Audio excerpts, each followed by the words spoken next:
Muy buenos días, estamos en el aire. Buenos días y muy bienvenidos a nuestra sesión de una lección seguida de meditación que con mucho amor ofrecemos al público en general en forma gratuita.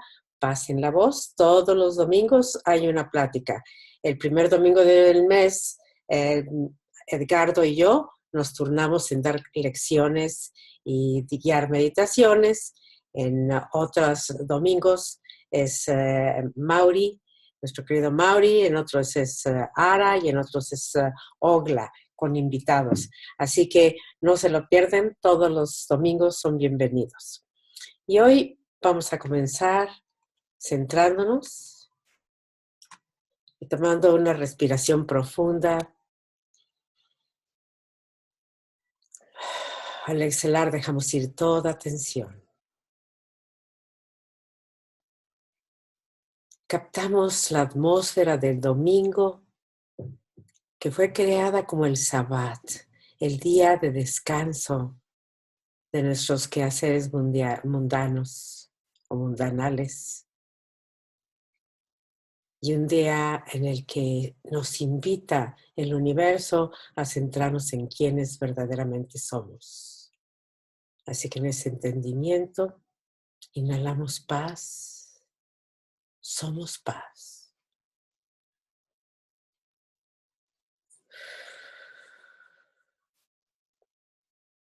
Inhalamos amor, somos amor.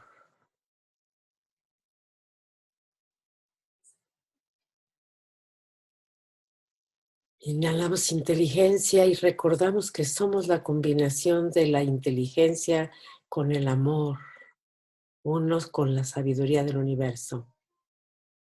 Y es esta cualidad divina de sabiduría la que evocamos para este día de hoy, para guiarnos a través de la exploración que hacemos al maravilloso libro del proceso creativo de Thomas Troward y luego abrirnos en meditación a la guía divina y la asimilación de las ideas.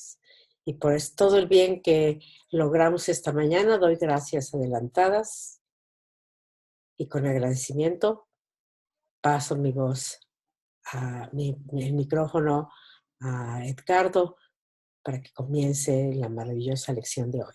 Gracias. Gracias, Rebeca. Muy buenos días a todos.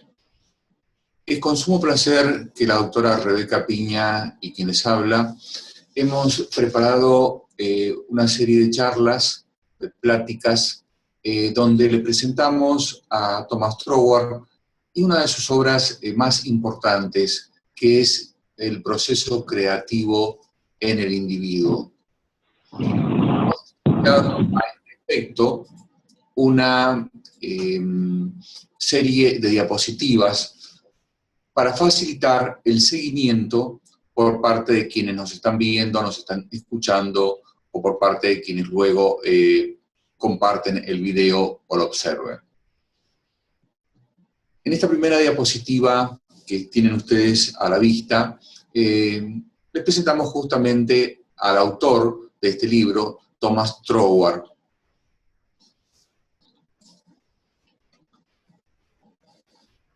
Decimos conociendo a Thomas Troward en el proceso creativo en el individuo. Se preguntarán ustedes por qué hablamos de Thomas Troward y por qué justamente esta obra de él. Thomas Troward es uno de los autores que sentó, digamos, o presenta al mundo occidental las bases científicas que apoyan al nuevo pensamiento y a las prácticas que el mismo implica. Fue un verdadero precursor en su época de este conocimiento en Europa. Cuando llega a América, sus obras, sus trabajos, es seguido también por muchos otros escritores, autores, pensadores del nuevo pensamiento.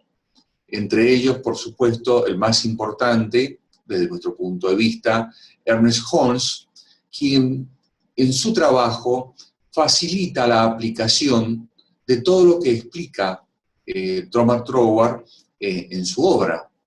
También autores del nuevo pensamiento importante podemos considerarlo a William Atkinson, que fue un autor muy fecundo en su obra, con muchos trabajos y de diversa naturaleza. Más modernos, por ejemplo, tenemos a Joseph Murphy, todos autores del nuevo pensamiento. También se preguntarán ustedes por qué elegimos esta obra, es decir, el proceso creativo en el individuo. La opción fue porque es una de las obras que no está traducida al castellano, al español. Realmente ninguna de las obras o libros escritos por Thomas Troward fueron traducidos. Solamente hay 3 trabajos realizados al respecto, sobre lo cual ya vamos a hablar. Pero vamos a hablar un poquito de quién es Thomas Troward. Thomas Troward nació en Punjab, en la India, en el año 1847, pero sus padres eran de origen británicos, como dice la diapositiva. En realidad, al nacer en la India, él tiene la posibilidad de empaparse, de irse impregnando de la filosofía oriental. Luego es enviado a realizar sus estudios a Inglaterra, donde a los 18 años se graduó en literatura y estudió Derecho.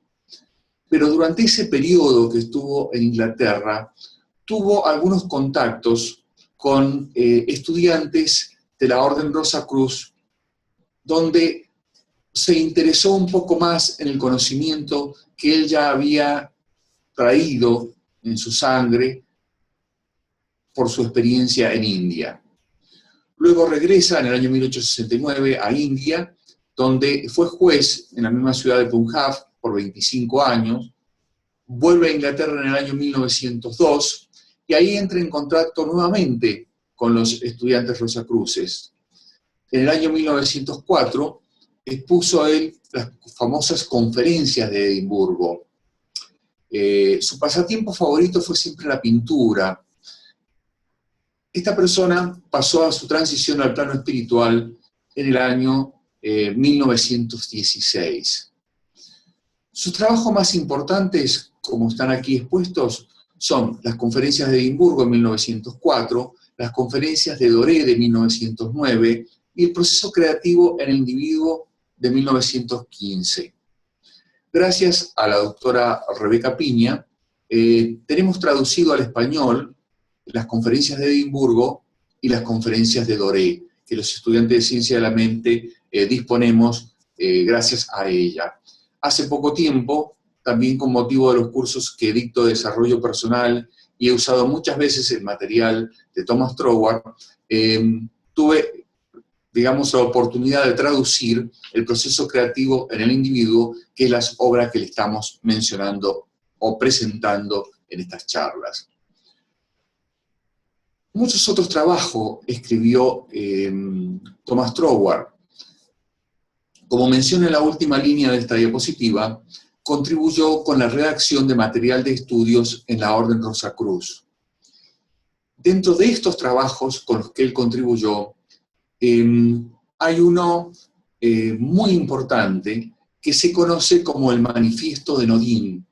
Lo escribió conjuntamente con algunos científicos, especialistas en física, en química, donde explican en una forma, digamos, más pitagórica, en base a lo que es el orden, el número y la vibración, cómo se crea el universo. Es decir, el proceso creativo en el macrocosmo. Es una obra muy interesante que lamentablemente no está a disposición de todo público, pero que si tenemos oportunidad en algún momento comentaremos sobre la misma. Quiero, antes de seguir con la presentación del libro, hacerle algunas referencias sobre las raíces de este conocimiento. ¿De dónde emana? En realidad, el nuevo pensamiento es la expresión o la presentación de una idea o de conocimiento muy antiguo a la época en que estos autores entraron a presentarlo. Su origen, no sabemos si se remonta un poco más allá, lo encontramos en un continente que existía hace milenios, en un lugar del Océano Pacífico, entre lo que hoy es América y lo que sería Asia y Oceanía hoy en día. Ese continente era conocido como la Tierra de Mu, o también se lo conoce como Lemuria. Como ustedes saben, los continentes no tienen actualmente la misma conformación ni las aguas que tenían hace milenios de años. El continente de Mu estaba habitado por una civilización muy antigua, también ciertamente desarrollada, y cuando este continente empieza a hundirse, acuérdense que ahí empieza a emerger América y empieza a emerger también África como continentes, los habitantes de esa raza, que ya estaba prácticamente en extinción, habían pasado su plano evolutivo, se mudan, digamos, abandonan esas tierras que se estaban hundiendo poco a poco a través de muchos años. Por supuesto, no es algo que ocurrió de un día para otro. Y hacen un salto desde Lemuria a lo que hoy es el Océano Atlántico. Van a parar a lo que luego se denominó Atlantis, un terreno o un continente ubicado entre lo que hoy es América y lo que es Europa y África.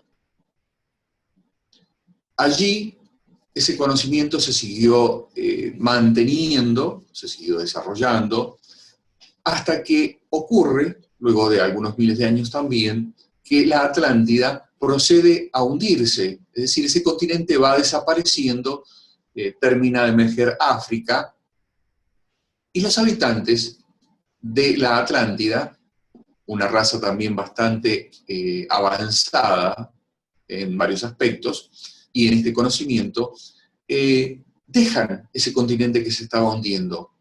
¿Y hacia dónde parten? Pues parten hacia América, parten hacia Egipto y hacia India. Son las tres ramas en las cuales esos habitantes, esa raza, partió y a dónde se dirigió. Y es por eso que encontramos, por ejemplo, en México, las pirámides, y en otras partes de América, encontramos en Egipto edificaciones similares, y edificaciones similares en India.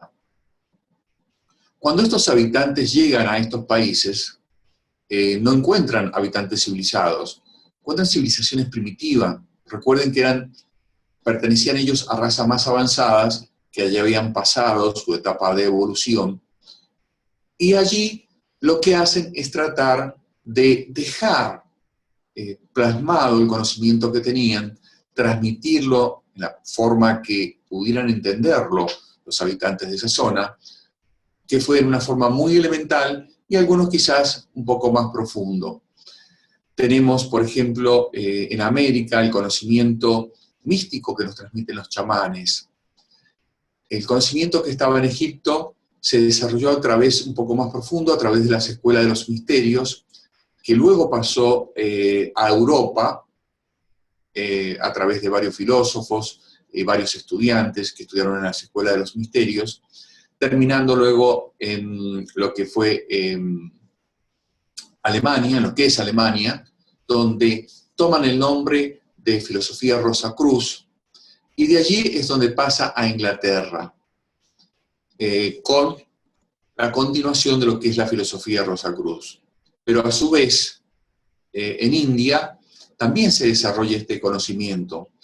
Hoy ese conocimiento lo conocemos casi en profundidad, o donde está mayormente desarrollado, es en lo que hoy se llama la teosofía. También hay muchas otras escuelas orientales que nos han transmitido ese conocimiento. Esas son las raíces del conocimiento del nuevo pensamiento, donde Troward tiene la oportunidad de mamar esas enseñanzas de la parte oriental y a su vez las que luego habían sido transmitidas a Occidente desde Egipto, y forma una compatibilidad y hace todo un proceso práctico, una enseñanza muy práctica, muy científica de este conocimiento. En el proceso creativo del individuo, trata en sus diversos capítulos, los cuales ustedes pueden estar viendo, observando en este momento, el desarrollo de lo que él pretende mostrarnos o enseñarnos a través de ese libro. Él está hablando del proceso creativo y el objetivo lo desarrolla muy sintéticamente en el prólogo del libro. Es decir, él pretende que comprendamos cuál fue la secuencia creativa desde el comienzo de la creación hacia la actualidad. Es decir, desde aquel momento en que solo existía aquello que llamamos Dios, el espíritu o la mente universal, hasta la creación de lo que es el universo hoy en día, los planetas, las galaxias, la vida vegetal, la vida animal y nuestra propia vida como seres humanos. Eso es lo que él intenta enseñarnos. Y a su vez, trata de enseñarnos que ese principio creativo reside en todos y cada uno de nosotros. Y a través de ese principio creativo, a través de ese conocimiento, cada uno también podemos ser creadores de nuestro propio universo. Él señala que todo esto parte de principios. Si conocemos esos principios y los sabemos aplicar en forma correcta, podemos llegar a formar parte, podemos utilizar ese proceso creativo en forma consciente. Porque aunque no nos demos cuenta, esos principios los estamos utilizando diariamente en nuestra vida, pero lo usamos generalmente en forma inconsciente y muchas veces en forma negativa para nosotros. Él nos enseña que el principio, el espíritu del cual formamos parte, Dios o como queramos llamarle, no está obligado por el precedente. ¿Qué nos quiere decir esto?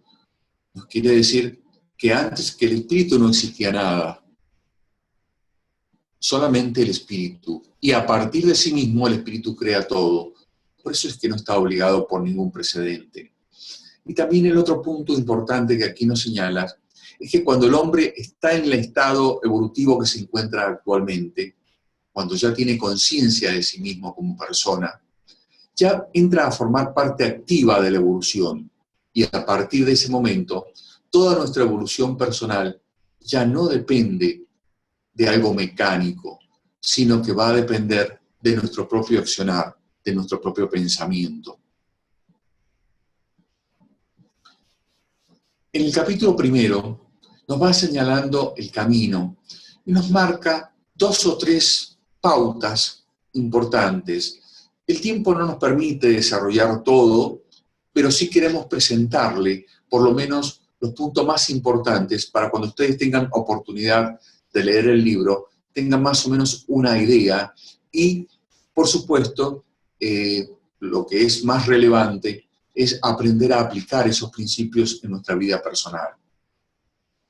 Nos señala que el orden es la primera ley.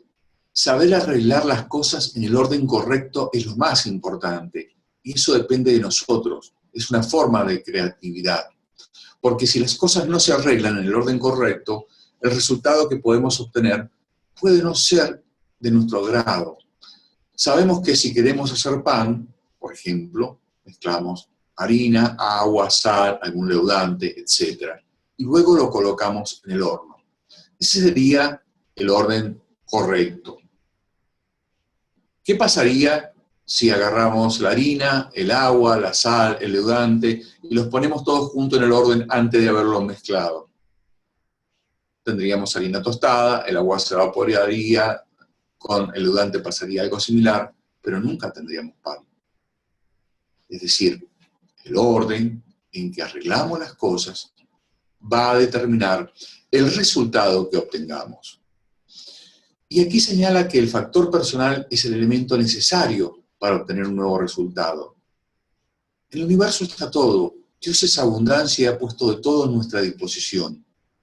Pero es nuestro factor personal, aquello que pensamos, aquello que hacemos, lo que nos va a permitir obtener el resultado que buscamos. Pero si actuamos en forma incoherente, sin pensar, si nos dejamos llevar por las situaciones, los resultados pueden no ser de nuestro grado. Y nuevamente nos vuelve a recalcar que el principio no está obligado por el precedente. El principio no está obligado por el precedente, significando con ello que nuestra situación actual no va a ser óbice para aquello que queremos lograr. Nunca debemos sentirnos limitados por algo. No dependemos de nada. Si lo que ustedes pretenden a través del proceso o del poder creativo que en cada uno reside, o la facultad de usar el poder creativo universal que todos tenemos, eso para un objetivo no va a depender de nada. Cuando ustedes digan, no tengo la capacidad para hacerlo, se están autolimitando porque la capacidad la tienen. No tengo el trabajo adecuado para lograr comprar aquello, pues se están autolimitando, están limitándose al precedente, y el precedente nunca puede limitar al principio. Ténganlo en cuenta eso.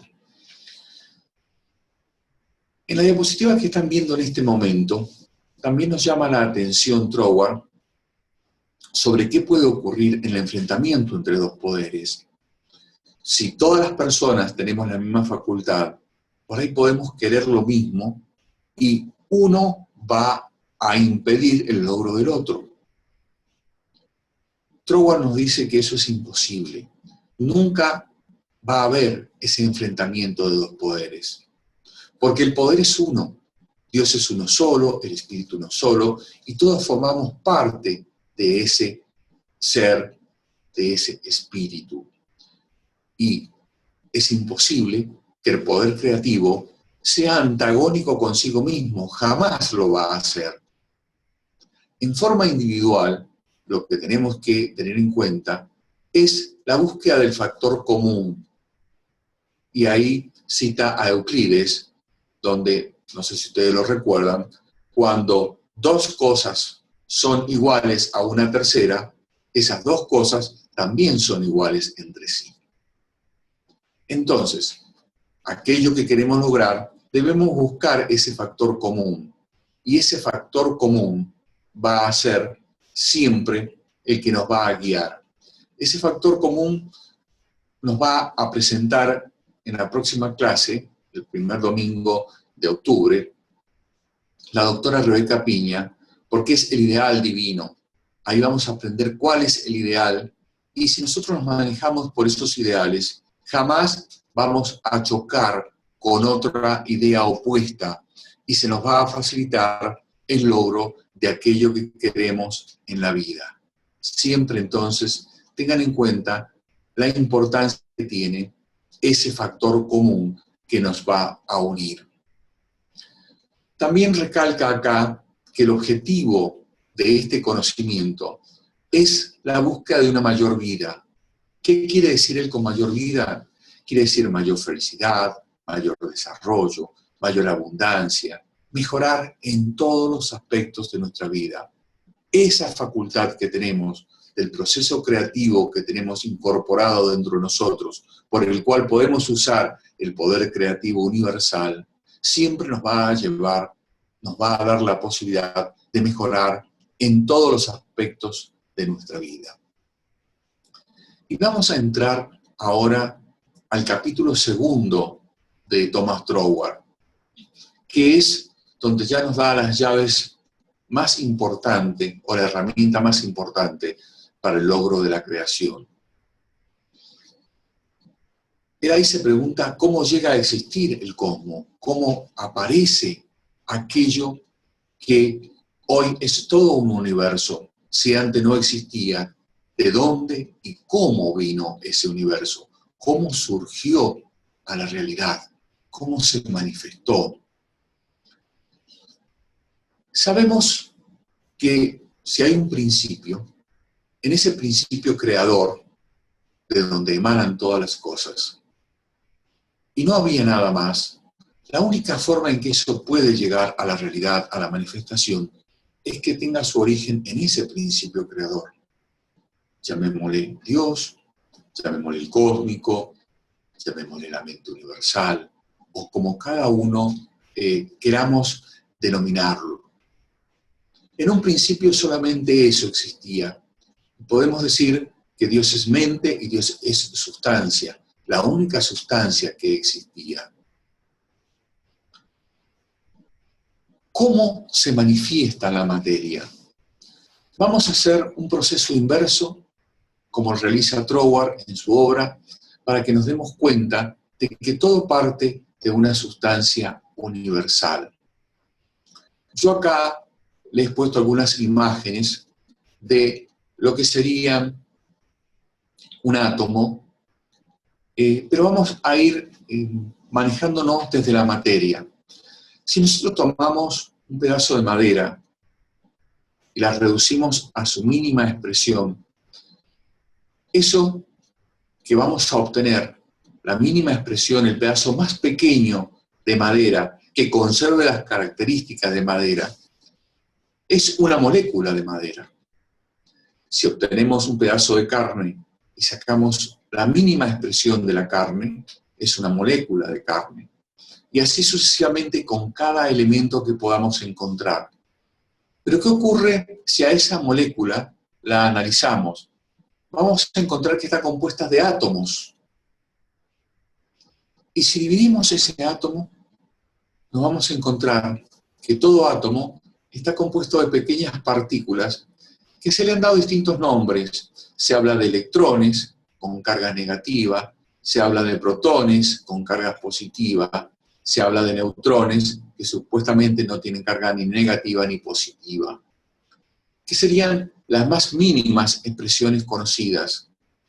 Hoy, con la física cuántica, se habla también de partículas más chiquitas, menores que los electrones. Desde el punto de vista espiritual no nos interesa. Y vamos a utilizar el término electrón para cada y todas una de las partículas chiquitas. Los electrones pueden vibrar en un número par o impar de vibraciones por segundo. Y de eso va a depender de que su carga sea positiva o negativa. Si vibra un número par, va a ser positiva.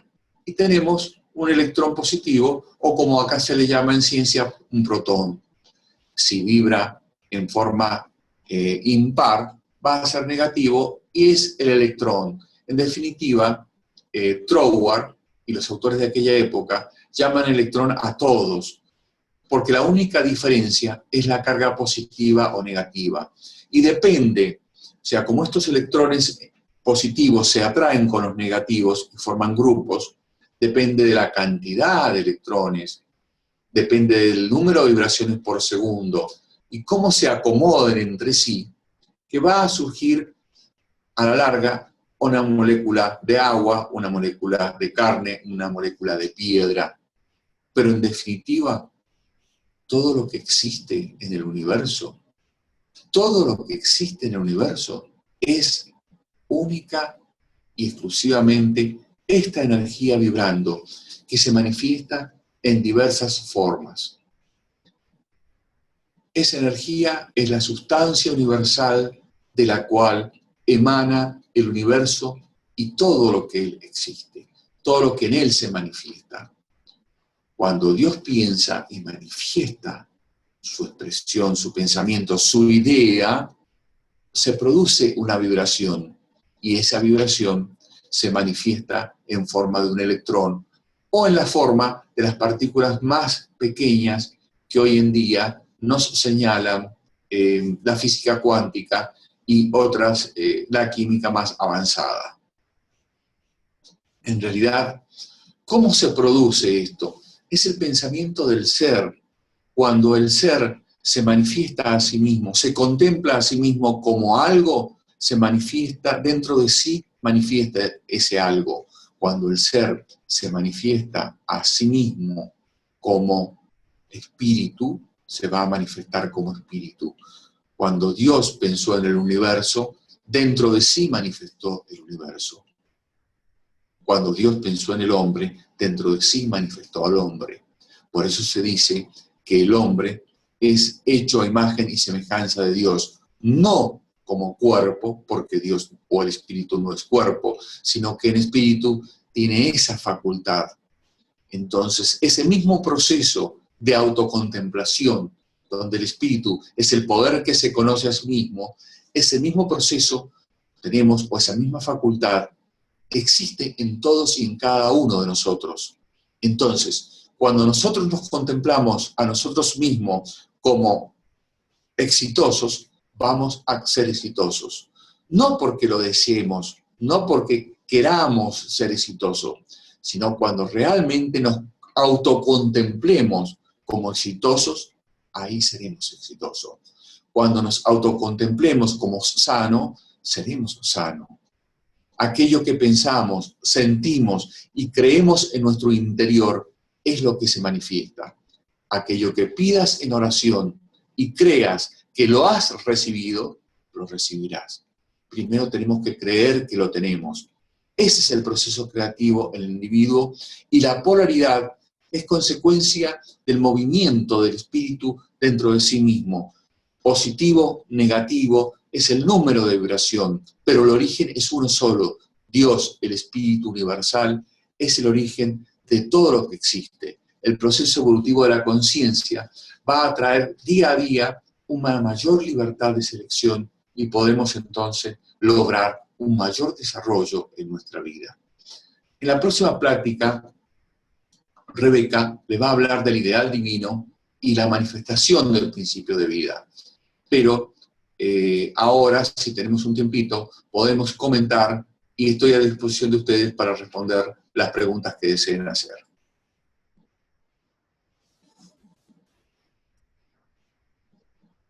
Les pido disculpas si he sido un poco rápido en hablar, pero si no, el tiempo no nos permitía poder desarrollar todo el tema.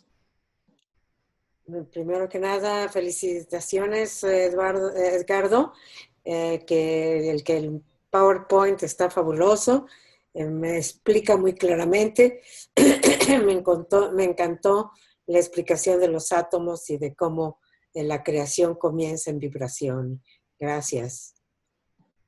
En algún momento lo podemos desarrollar un poco más amplio, ha sido muy breve hoy día, no, el tiempo no daba para más. Sí, lo sé. Pero estamos preparando una clase para enero, una clase certificada de Thomas Troward. No nada más las conferencias de Edimburgo, sino que veremos los 2 libros y todo lo demás que podamos encontrar que se relaciona a la obra de Thomas Troward. Así que eso va a ser en enero. Gracias. Ya eché el comercial, ¿por qué no, verdad? ¿Preguntas de alguien más? ¿Comentarios? Ajá. Yo, Raúl. Buenos días, Edgardo. Buen día, Raúl. Muy bello el tema. Algo que me inquietó fue eso de que hablaste de la Atlántida.